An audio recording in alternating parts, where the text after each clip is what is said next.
Hello, this is my fourth resource. I chose to use Coggle. This is a way to use mind maps.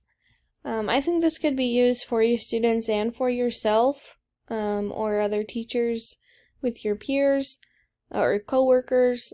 So I'll just show you how I created this. So I just hit create diagram.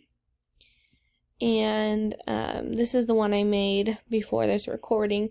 You can type and edit the name of the diagram, and then you can just simply keep adding branches to this. So, if you have an idea, you can add a branch to that, and then onto the other ideas.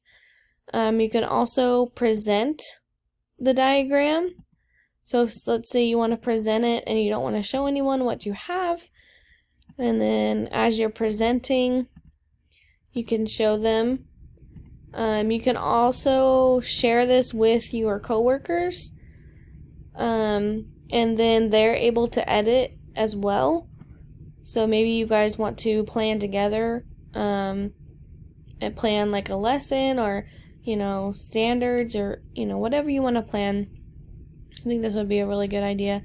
This will also just be a fun way for students to get their ideas down on paper of like what they want to write as an essay or a project or something like that. I wish, honestly, I had this. I wish I had it growing up. This would be a fun way to get my ideas down out of my mind. So yeah, this is my fourth resource. It's called Coggle.